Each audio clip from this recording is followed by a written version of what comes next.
My grief started at birth.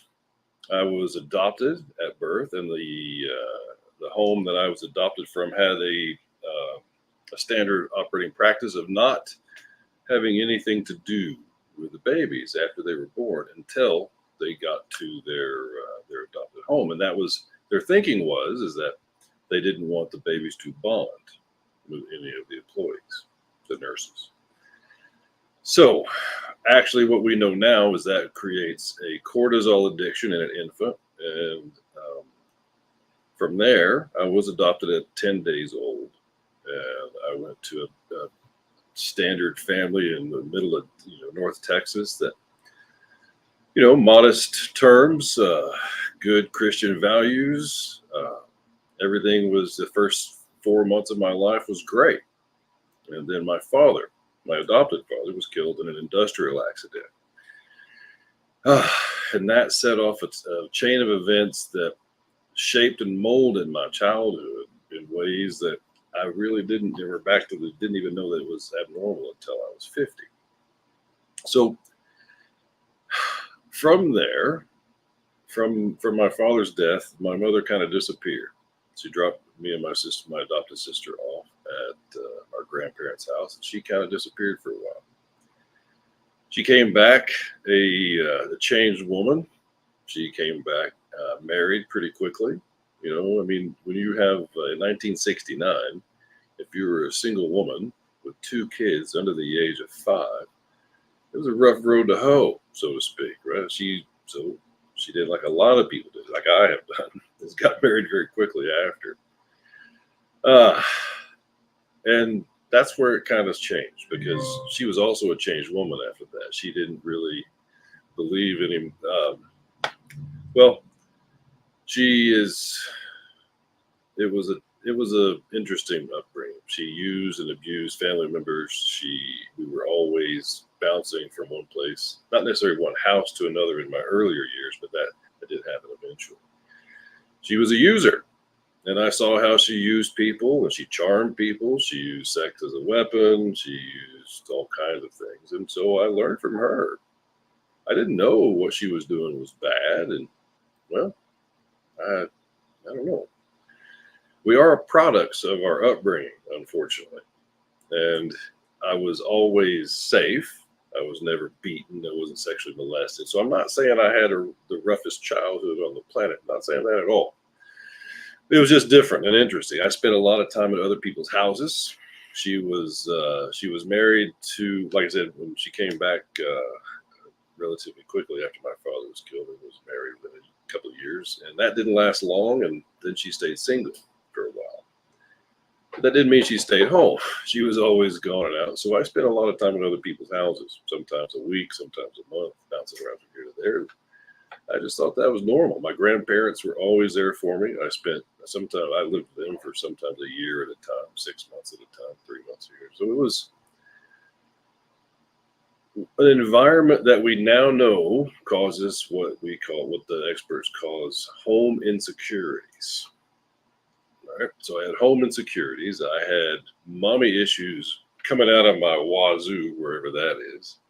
I would just latch on to just about anybody that was showing me attention, which kind of stopped. I stopped growing up at the age of 12. Right before, about 2 months before my 13th birthday, my mom dropped me off with my aunt and uncle and said, here, you're going to work for them for the summer. They own a grocery store. So they were very nice to take me to their home. At 12 years old, they gave me a car to drive to and from the grocery store. They gave me a job. They gave me all the food I could ever want to eat, a roof over my head.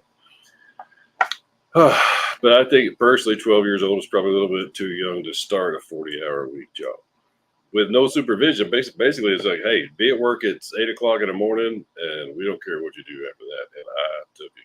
I exploited that. I started drinking at the age of 12. I lost my virginity at the age of 12, just about 2 weeks before my 13th birthday. I lost my virginity. And that basically when I lost my virginity was the first time I had a positive experience with a woman. So that kind of,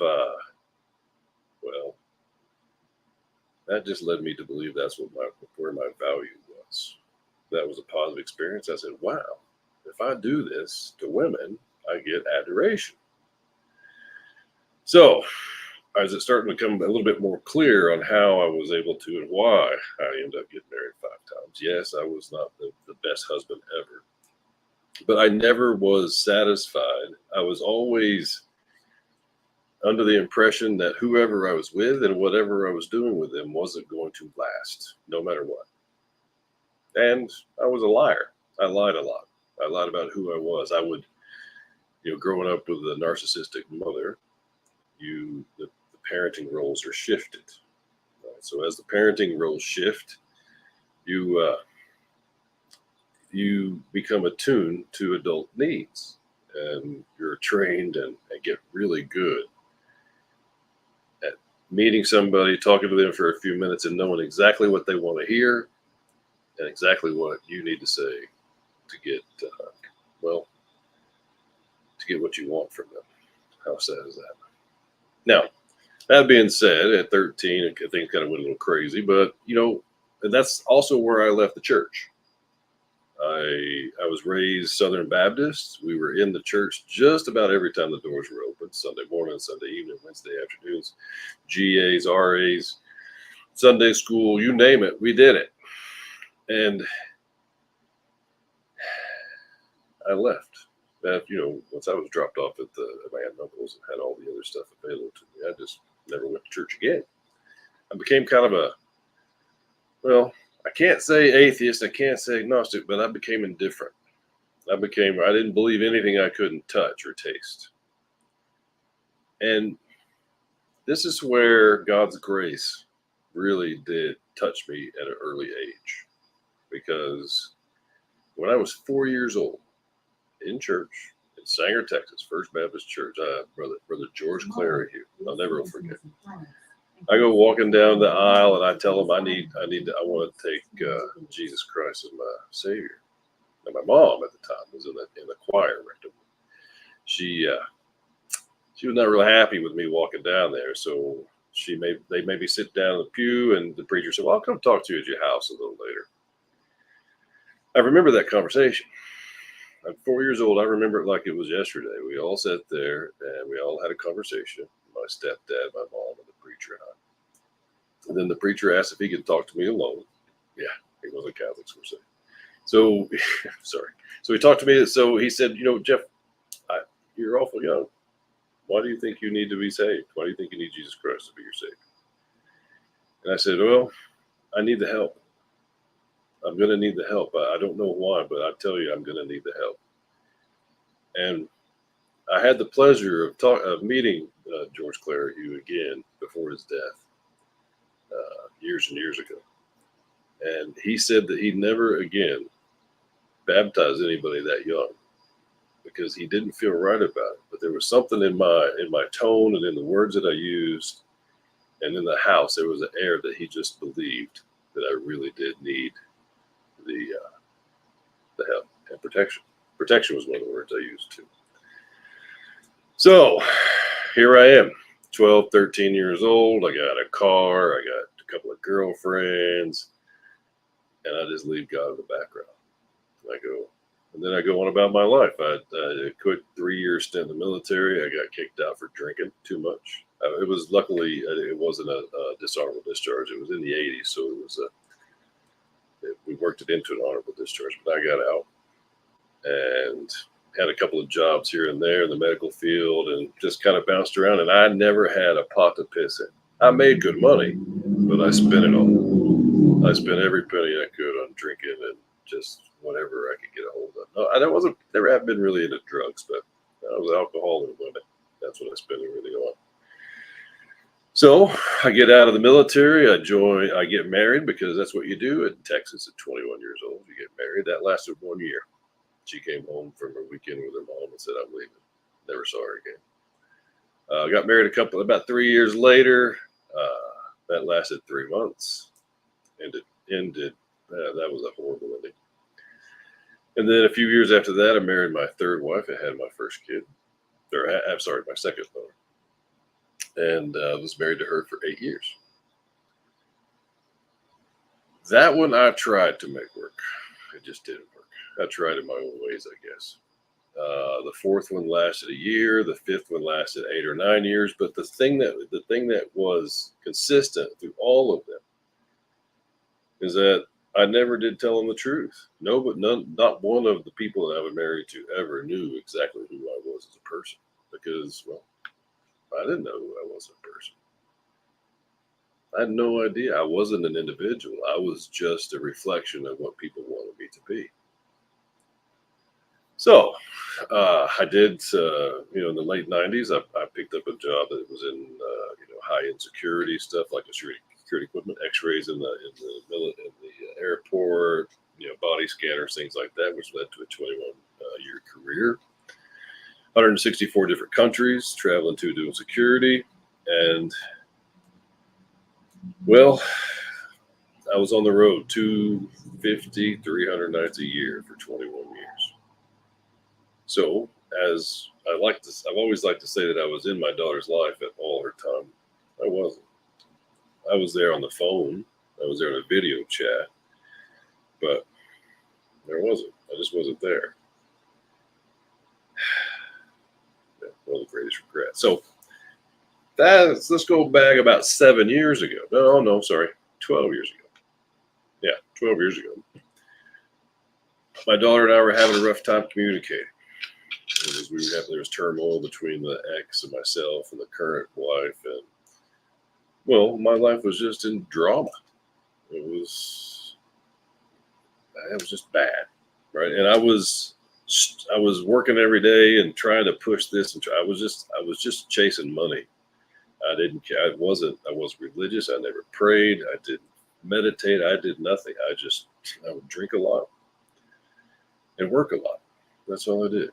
And so 12 years ago, my daughter and I reached out to a family counselor there in the town we lived in. We started talking to her, trying to get our conversations better. About 3 years into that relationship with a counselor, my daughter and I were leaving the counselor's office one day, and she looked at me and she goes, "Hey," she grabbed me on the way out. She goes, "Hey, by the way, when do you want to talk about the things that, your childhood trauma things that you've never dealt with?"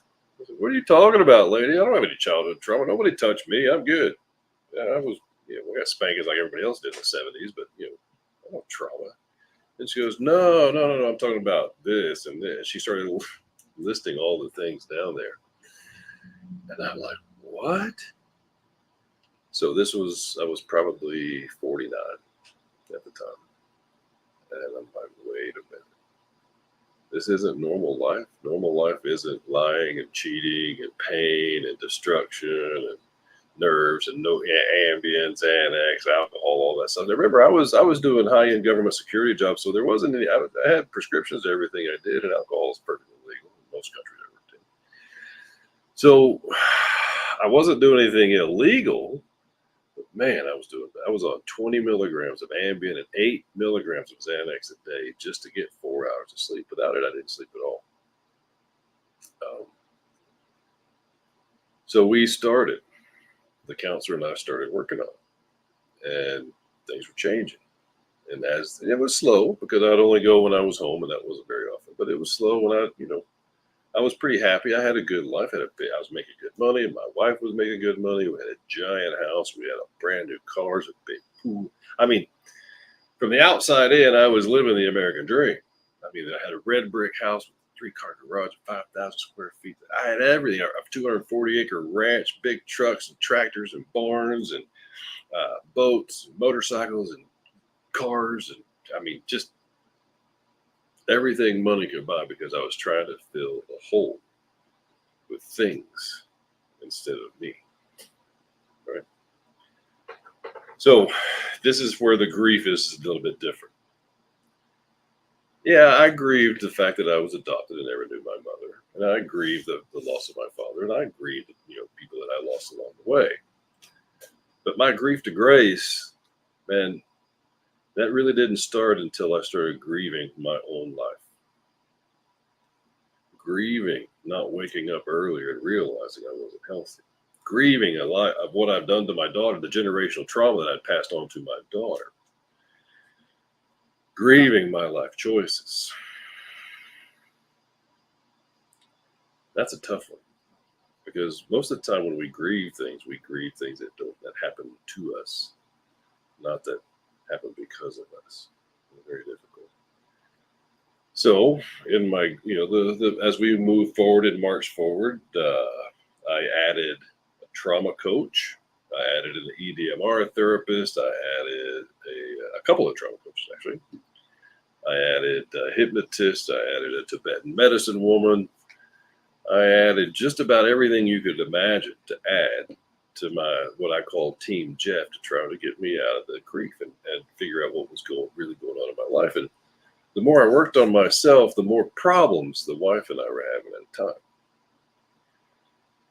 Now, I don't. I'm not a mental health worker. I'm not a doctor. I'm not qualified to diagnose anybody with anything. But my ex has been diagnosed by professionals and as a covert female narcissist. So she decided that she would go to counseling with me, and she went as long as she could fool or think she could fool the counselor, and that didn't work out. She stopped going. I did not. I kept going, and the better adjusted I became, the more problems that we had, and that all this ended up in a big old mess, a big old fight, and ended up me living in an RV on the ranch and her living in the house while we're getting a divorce. That's where I grew up. Yeah, I know. I never grew up. I was a 13-year-old kid my whole entire life, right? I had that mentality. If you're familiar with early parenting, I was early parentized, and then I just never had to grow up. I kept, I don't know, bullshitting my way through things. And so we started really serious. I started microdosing mushrooms. I started doing I had some medical marijuana use. I would do anything I could to calm the nerves and the thoughts and move forward. That's where the EDMR came in. I was reparenting myself. I was having like actual conversations with my inner child. Oh, I was doing it all, but there was still something missing. I know, you see where this is going, right? You know where this is going now. So I see where we just did it all, right? And there was, I don't know. What was missing? Well, I found it. The missing piece I found I moved 4 hours away from where I've been my whole entire life. I found a small house in a town here in Oklahoma where nobody knows my name. I've never met a soul. I picked the house out online and said I'm moving there. I bought it, moved into it, then met my neighbors, and then I've been here for 3 years now. I've been, it's a fresh start. From grief to grace, fresh start. I learned the difference between joyfulness and thankfulness. Hey, Ruth. Hi. Join us back again. Yeah, I'm here because the story is very interesting, and I'm like, and it's inspiring too. So when I got here, I had no idea why I was here. I had no clue. And then the first Friday night, I don't know if you're familiar with the South, but here in the South, high school football is everything. So I'd been in this house for about a month, and it was time for the first high school football game. Now remember, I didn't know a soul here. I had no idea who was here. I had no idea why I was here. But I was starting to meditate, and I was starting to talk to the universe. I don't know if anybody's familiar with where this is going yet, but I was talking to the universe. And I sat down. I went to that high school football game. I paid my $5 to get in. And oddly enough, it was $5 for an adult fee back in 1987, the last time I'd been in a high school football game. So then I go to the concession stand, and they had the exact same stuff that I had in 1987. I got a Frito pie, a Dr. Pepper, and a pickle. Same thing I got in 1987. And then I walked out, and I sat down in the stands, and all by myself. Didn't know a soul, had no idea what was there, what was going on. And I sat there, and I was listening to This was 3 years ago. I was listening to the announcer, and he sounded it was the same corny jokes, the same, oh, 1st and 10, everything. It was so familiar to me being in this place that I'd never been before. And I started noticing the clothes that kids were wearing. 3 years ago, they were wearing bell bottoms here. They were wearing barrel bottoms and these cow necks. I mean, it was almost just like it was in 1987 or 1986. Sorry. I mean, almost identical. I was sitting there like, what am I doing? And I looked up at the sunset behind the other side of the stadium, and it hit me. All of a sudden, it just hit me that I'm not here on choice. I've been placed here to start over. I've been given the opportunity to reparent myself in a town that's very much like the town I grew up in. Small, isolated, not much going on. There's less than 1,000 people in this town. There were 700 people in the town I grew up in. I was crying. A grown-ass man that has been in almost every declared war on the planet since 1999. I've been kidnapped. I've been stabbed. I've been through the ringer. You name a country, I've been there, and it's worth parts. And I'm sitting there in a high school football game, tears rolling down my eyes. I'm trying to keep them away so people don't think I'm weird. So that was August. I still hadn't learned my lesson yet. I was still meditating and talking to the universe, right?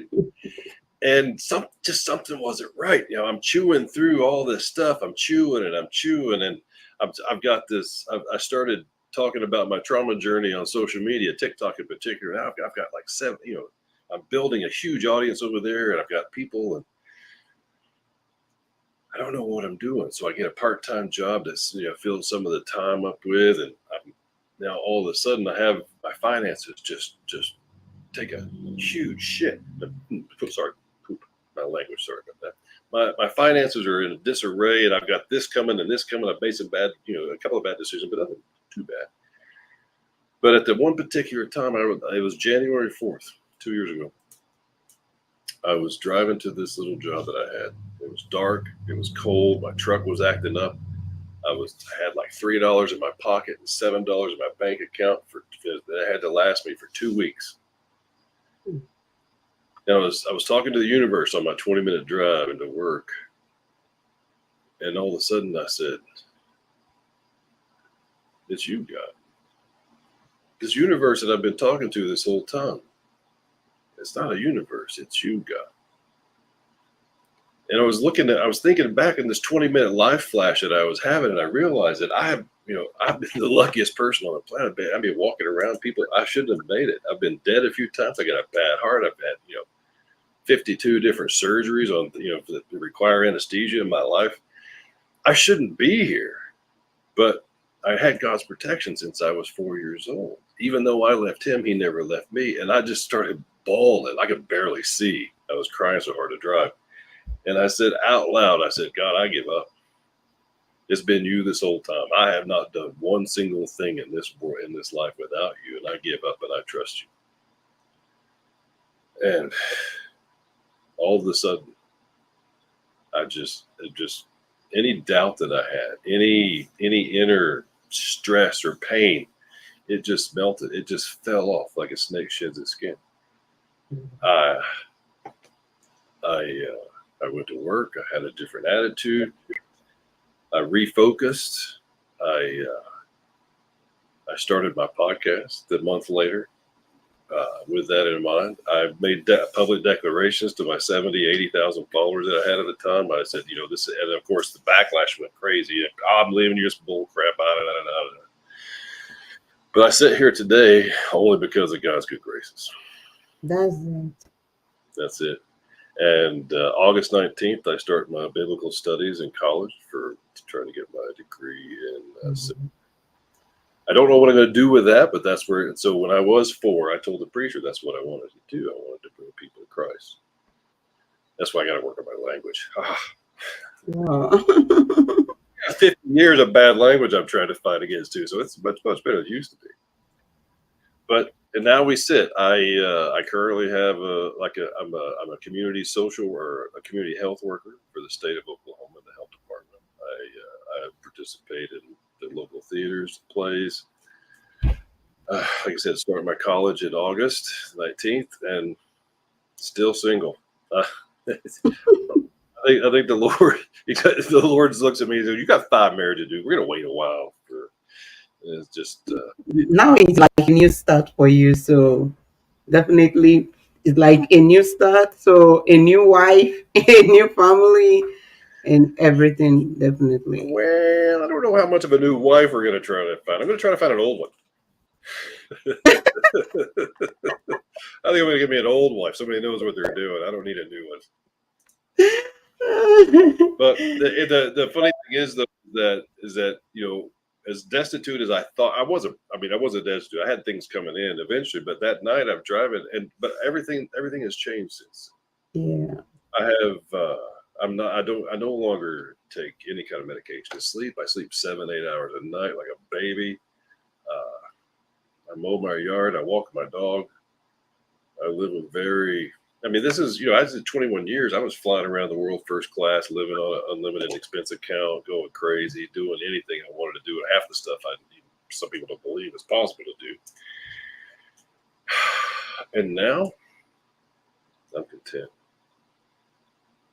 I'm happy. I've never been happy. So all the drinking and the chasing women and this, I was a skydiver for 7 years. I chased life.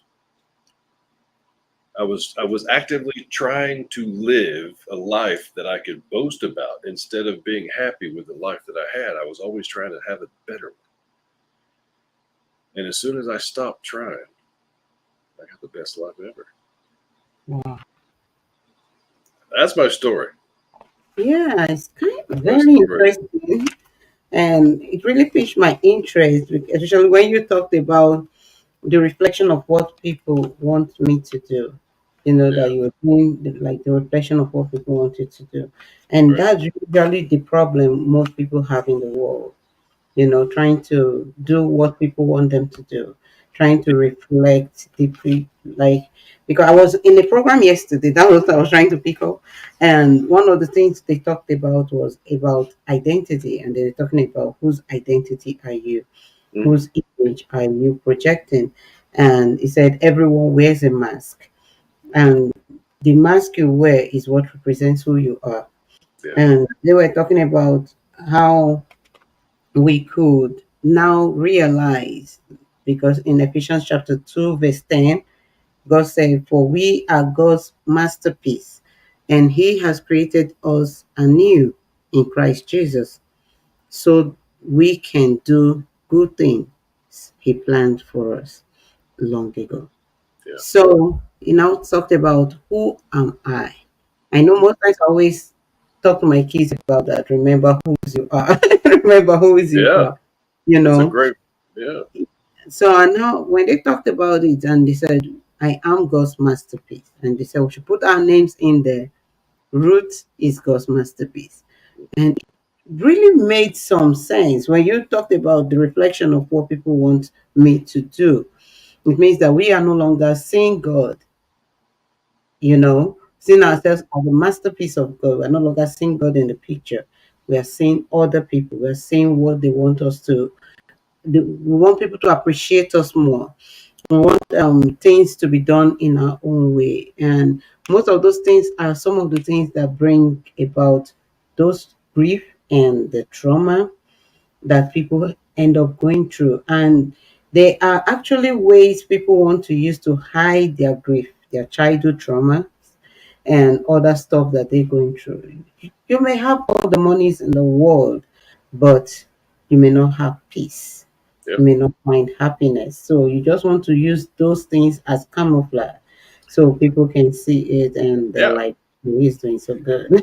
Yeah. It's well, and so a lot of times the mask that I wore, as you said, the mask was a boat, or the mask was a truck or a house. It was something I had. If I had everything that everybody else wanted, nobody would pay attention to me. They would just pay attention to what I That's had.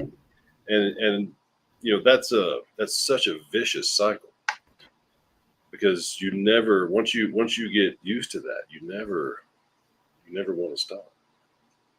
And you're afraid if you do stop for 1 minute, and if you stop trying to impress everybody for 1 minute, somebody sees the real you, it's going to be the Wizard of Oz moment. Don't pay attention to the man behind the curtain because he's not real. Pay attention to that. Yeah, that's Go true. ahead. No, I said most times we forget that we are not the ones we should. You understand what I mean? It's the world we are trying to impress what the world wants to see. Yeah. And it puts us on the run. You start working so hard to meet up, and you don't find happiness in the process. Yeah. Yeah, I know. It was the masks were so easy to put on, but so hard to take off. Yeah. I can imagine.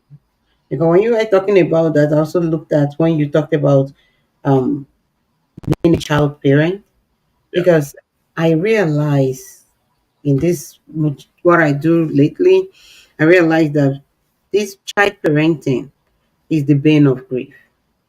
So when you allow children to start acting as parents earlier than they never grew up. Nope. Or So they grow up incredibly fast. yes. That is the problem. So And they that was one of the things that my therapist told me a long time ago. She said, what hurts you the most when you're a child of a narcissistic parent is that the parent is trying to get what they need from the child. They're trying to get their needs met. The child has to meet the parent's needs instead of the other way around. And that's why all of us become people pleasers. We do anything that people want us to do because that's what we've always done. We did it for our parents, so we'll do it for anybody. Boundaries. We don't have boundaries. that's it. Wow. And I think a lot of us, especially the audience, are still listening, because I know people are still guilty of this every day. We still Yeah. guilty of this Well, every day. we are human, right? We're human. Still trying to put the children like we are overprotective sometimes, and sometimes we just want to please them and we want them to please us more. And these children don't have their own say anymore. And the other day, I learned that kids have to work to feed their parents, to pay rent for their parents. And I'm like, really? So when kids have to do that, that child is already an adult. Okay. Yeah. So how do you control that child? How do you help that child to grow at the end of the day? How do you talk to that child? How do you train that child?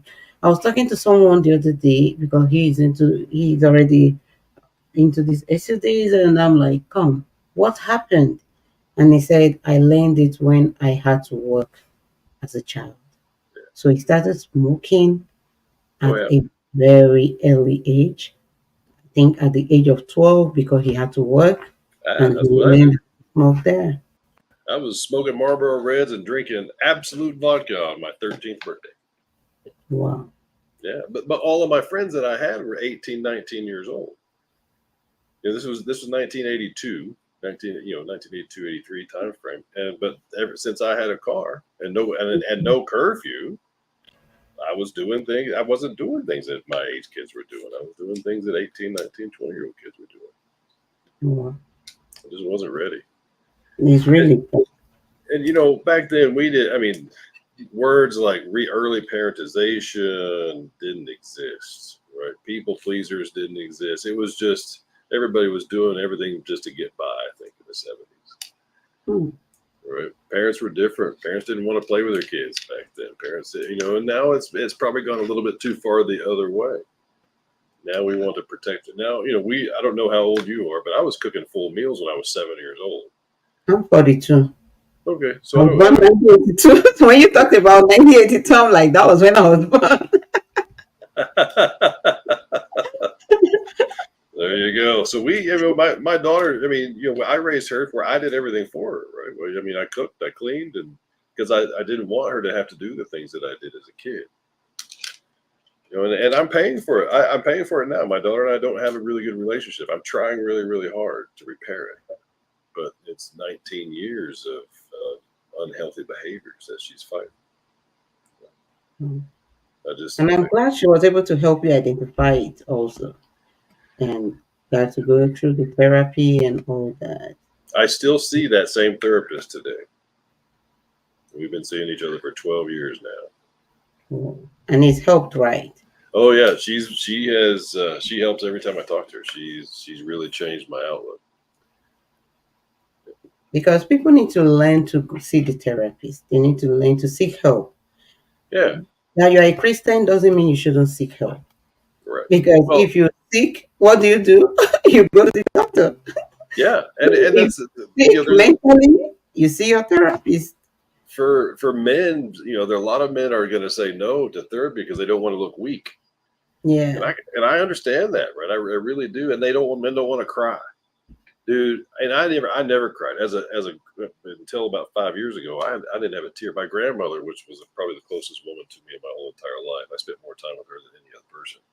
I didn't cry when she passed away. When she passed away, I was married to my third wife at the time, and we go to bed the night of her funeral. She goes, "Are you going to cry today?" And I said, "No, I'm good." She goes, "Jeff, you need to go out. You need to cry." So I said, "Okay." So I went in the living room and I made a bunch of crying noises that were fake, and then I went back to bed just to make her happy, right? But Yeah. now I cry at TV commercials. Mm-hmm. When I go to church, I cry. Like Mother's Day. I eventually did get to meet my biological mother and find out that she really didn't care if I was alive or Oh, not. Yeah, that's awesome. it wasn't awesome at all. But on Mother's Day in church, I'm sitting there and I was crying, because the preacher was talking about different things that mothers do for you. He said mothers cook for you. I said, no, they don't. Mothers clean for you. No, they don't. All things that mothers do, and I started crying then, grieving my childhood of not having a mother experience. So I'm not that guy. I don't want to cry in public if I can avoid it. But I'm no longer the guy that tries to not cry anymore. Right? My emotion, whatever emotion I'm feeling, I deal with it in the moment. So And talking about men don't cry. I remember last week my kids talked about that. We were talking and they were like, "Mom, not until that passed, you never told us to cry. You always told us that men don't cry. Men." But when their dad passed, I knew they needed to cry. And I'm like, yeah, because they didn't want to cry. yeah, And I knew they were bottling it up. And when I'm not there, they go cry and they don't want anybody to see them. yeah, And I'm like, sure, no. I said, come on. You guys need to cry. If you need to cry, cry. If you need to good for you. weep, weep. If you need to share, share. Yeah, They said, no, mom, but dad used to say we are men. We don't cry. I said, no, men cry. yeah, Because everybody need to cry. We have yeah, emotions. When you cry, all those things go off, and you'll be able to now, because it shows that you're human and you're not bottling anything up. And the problem we have today that make a lot of people have those issues, especially the mental health issues, is because they don't want to cry. They don't want to share their problems. They bottle it up and it keeps aggravating. And by the time it gets to the peak, it just busts and there's right. nothing any other person can do about it. Well, that's why alcohol and marijuana and drugs are at the highest rate they've ever been used, because it's a lot easier just to hide in a bottle. It could be Yeah. when you start drinking, you no longer feel the emotions anymore. You feel something else. You're hiding it. You're masking it. I prefer to sit, and if I'm mad, I just sit down, and I say, "Why am I mad? I'm mad. Ah," and then Wow. I get unmad. If I'm sad, I sit down. If I'm happy, I Yeah. sit down. I deal with any emotion that I get. I deal with on the as it comes up. Because that's the right way to go about it. If you don't do that, the next thing is you're going to put all those pressure on other people. Oh yeah, And yeah, yeah. it's going Yep, to be so bad at the end of it all. I agree. So, Jeff, can you tell us about a moment in your life when conversation deeply changed the perspective of on your part? Yeah, absolutely. Um, One of the conversations that I had with one of my people that I did my Tibetan medicine with, we had a conversation one night about bliss. this. I was sitting in this chair, and out of nowhere, I thought I was going to be sick. It's just this feeling that came to me was just it was last December. It was a year ago December. No, sorry, yeah, the past December. I was sitting here, and I'd just gotten back from a 4-month road trip, and all of a sudden, I was like, "Oh no, I'm going to get sick. I'm going to puke." And then I was like, "Wait, that's not sick. That's a different feeling." It felt like it was coming. It was my chest was opening like this, and I was just about to film a podcast, and all of a sudden, I mean, I started laughing, and I'm like, "What is going on?" I was dizzy, and I had my chat thing open. I just reached out to her really quick, and I said, "I'm having a problem. Can you?" And so she gets a hold of me, and we start talking, and she goes, "Jeff, you're experiencing bliss. You're experiencing joy." Because I was the happiest person on the planet. I thought I had a brain tumor and was about to die. I thought, this is not. I've never felt joy or bliss or anything close to what I felt that particular day. So we had a long conversation about that night, about joy and about bliss and about worthiness. And more important, that was 2 years ago. It was worthiness, the being worthy of joy, being worthy to accept God's love, right? To be worthy, because that's, I was raised Southern Baptist, and I do believe in the God that I was raised with, but I don't think he follows those rules. My God's a little different. He's more progressive, I think, and I think that when you are in tune with yourself, right, and this is the conversation that we had. Right. When you are honest about what you feel, when you're honest about who you are, why wouldn't you be in joy? That's it. Yeah. So that, I mean, God, and you find this. Yeah. That conversation, ever since that day, that chat that we had, unofficial, we didn't record it or anything else, but that chat that we had that day made me open my eyes to the fact that I'm worthy of feeling good things. Wow. That's awesome. And I feel a lot of people want to experience that. And really, I've had that experience before, especially when you feel so much happiness within you. Yes. And, there's this feeling when you have Christ, when you know that there's somebody out there that takes over all of your needs.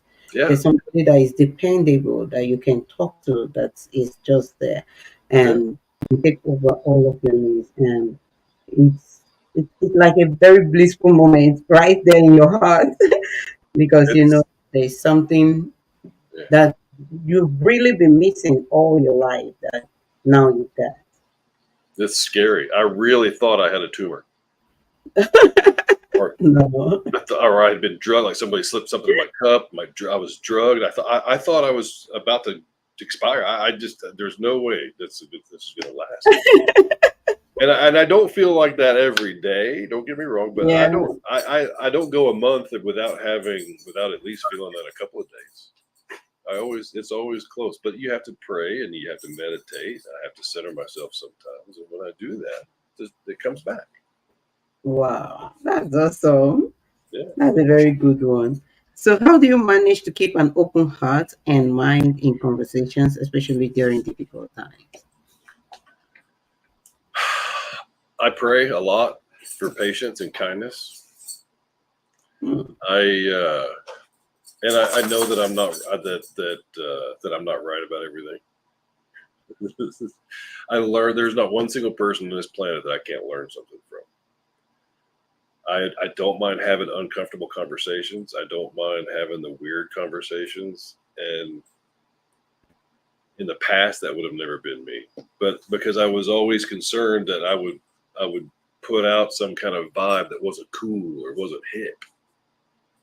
Right.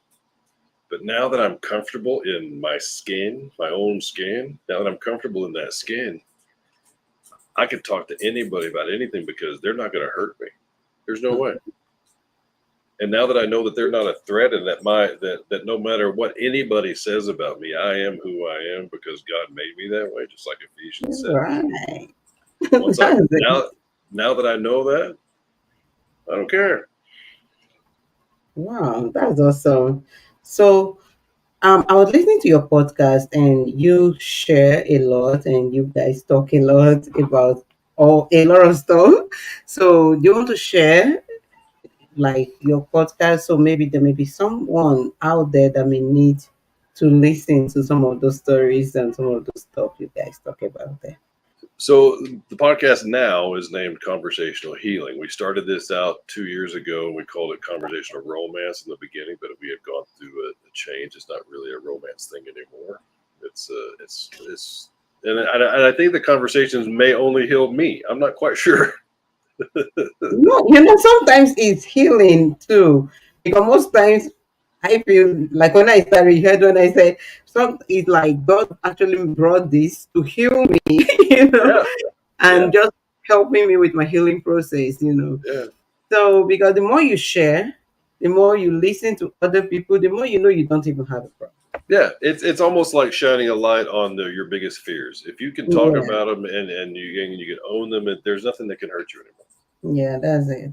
Yeah, so conversational healing, it's available on podcast. It's available anywhere you find your podcast. The video version is on Spotify, Apple Music, or Apple Podcasts. You can find any RSS feed you want. They're all there. I would love for you to go to them, but I have not ever looked at my numbers. I don't know how many people watch the podcast. I don't know how many. I don't know. I don't even know if I'm making any money off of it yet. I have no clue. I don't No, want to I know. listened to a couple of them and I was listening and it was really very inspiring. And I'm like, Thank whoa, you. good, this is good. People need to hear all these things. And because I learned a lot, I wrote some stuff down, I'm I very actually put flattered. a little podcast. And that was awesome. That's awesome. So if you're out there and you really feel you need to heal, one of the ways you can heal is by listening to other people's stories, listening to what people are sharing, and it's actually going to help you. I don't know at what stage you are right now in your healing process. Just like Jeff said, is a fresh start. I woke up this morning when I was making my meditations, and God said, "Is it is the month of the new." And I'm like, the new? And he said, yes, a fresh start. So I really didn't know I was coming to meet Jeff. Jeff was going to talk about a fresh start.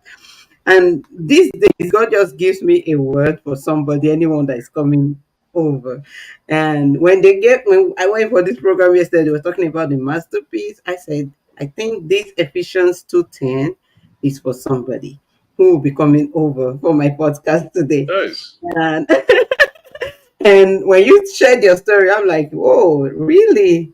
This is it. So it's a fresh start. It's a fresh start for you, listeners. It's a fresh start for me. It's a fresh start for Jeff. It's a fresh start for everyone. And we cannot be wrong, especially being today is August 1st, Hmm. and August 1st is on the 8th month, and the 8th represents what? Beginning, new beginning. So it's a new beginning for you. It's a new beginning for somebody today. So just keep moving, keep pushing, because you are just at the blink of your breakthrough, and God is set to do something very great. We That was a keep great saying message. here that grief takes you to another level. Grief takes you to another journey. Grief helps you to rediscover yourself, that part of you that you never thought existed. If Yep. you give a chance to change you, it can change you positively or negatively. So, what path do you want to go? You want to go positive? Then that's what we preach here. We preach healthy healing. It means that you can actually heal and heal forward. So, we don't believe that you can heal and go backwards. So, today is a fresh start for you. Keep learning, keep moving, keep pushing, and God is on your side, and you're actually going to get there. So, Jeff, Amen. you share something with someone who might maybe have been going through some thing you've gone through before, because there are a lot of people that have been through all that. When you talked about my fifth wife, I'm like, oh, Yeah, whoa. right. There are a lot of people in those shoes. Some have five husbands, Yeah. six, There, seven. So yeah. it's just, yeah. Thank The thing that I think everybody goes through is regret, right? you. And grief, regrets, and the important thing that for me to remember sometimes when I get a little bit depressed myself now is that tomorrow is a new day. Whenever something's going bad, sit down, stop. When you find yourself in a hole, stop digging. Don't dig anymore. Just sit down, pray, meditate, go to sleep, and start over again the next day. And when you wake up, one of the keys I think, and if we take that last one, forget the last one. Do this one. Okay. Every morning when you wake up, do a joyful meditation and a thankful meditation. Wow. And some people ask me all the time, well, what's the difference between being thankful and being joyful? And I got a really good example. When I moved here, the people that live over here next to me, both of my neighbors are absolutely salt of the earth, fantastic people. I've been here 3 years and they haven't changed. They haven't wavered. And the thing about it is, and I include them every morning in my thankful meditation. I'm thankful that they're my neighbors. But here's the point. They're such good people. They were going to be good neighbors to anybody that moved in this house. It didn't matter who it was. They would be good to them because they're good people. But I'm thankful they're my friends. And that's the difference. That's the difference between joyful and thankful. So I do a thankful meditation every morning, followed by a joyful meditation every morning. And that's when you start your day with joy, how can you go wrong? That's true. And coffee. Joy and coffee. Gotta have coffee. You can never go wrong with coffee. Gotta have coffee. Thank you so much. Pleasure, Ruth. It's a pleasure talking to you. Thank you for the opportunity. Yeah, thank you. Thank you. So, for you out there watching, I don't know if you're grieving your own life, if you're grieving your life choices, if you're grieving the generation you passed over to your family members or to your friends, or whatever you're grieving. Maybe you're grieving the loss of someone. Whatever you are grieving, your childhood trauma, don't worry. God is here to heal you. Healing is joy is possible. If you give God a chance and you begin to see whose image you are, and you begin to appreciate whose you are, and you say, who am I? Whose? So if you know who you are, then you begin to realize that you are God's greatest work of art, and you begin to realize that God has something for you to do in Christ Jesus. Then you begin to realize that only you have been uniquely created to do that thing. So you Nobody else like you. cannot get it wrong by grieving and allowing yourself to grieve negatively. So today, I want you to start again, a fresh start for you on a fresh month, on a fresh day. And I know that God is speaking to somebody, and I know that you are at the brink of your breakthrough, and the sky is just your beginning, it's your stepping stone. That's right. Don't be discouraged. Whatever you've been through, everyone has a story. We all have our great moments. We all have our stories. But don't let your story bring you down. Don't let it take you to the negative track. Rather, let your story take you to the positive way. Let it bring out the best part of you. Don't think about what people think about you, how they perceive you, what they want to hear. I tell you, when the chips are down, you don't see those people no more. You will be left alone with your messes and everything, and you have to clean them up yourself. So that's why you don't need to let the world be the judge. You be the judge of your life and allow God to direct you this day. So I'm going to end on this note, but I'm not going to leave without giving us our Bible passage again, which is Ephesians chapter 2, verse 10. And it says, "For we are God's masterpiece. He has created us He has created us anew in Christ Jesus, so we can do the good things He planned for us long ago." So He Amen. didn't just plan it, He planned it a long time ago. And I'll give you one more, and that is Psalm 139, verse 16. He said, "You saw me before I was born. Every day of my life was recorded in your book. Every moment was laid out before a single day had passed." So when you have this understanding, then you will move with Christ, you will move with Him, you will participate in all of your community activities, and you will be on time in your fresh start. Yeah. So thank you so much for joining us today. But before I go, don't forget my book. This is one book that will help you. And this is A Pen That Rewrites Grief. It is a devotional journal Excellent. and it rewrites grief. I tell you, it has a lot of interventions right here, and they were all crafted by me. So these were the tools I used when I was healing, and it really did a whole lot. I still use it every day, and I know that you need it. It is not expensive. If you get a copy from me, if you want a copy, you can DM me and I'll give you an autographed copy. And if you get an autographed copy from me, you're definitely going to get a gift from me and also a workbook that's going to accompany this. So, and I'll also give you a chance to share your story or your business or whatever you want to do right here and help you have a fresh start all over again. Thank you so much for joining us. If you know you want to be part of us, you can DM me. Maybe you want to support this program because this is all we do.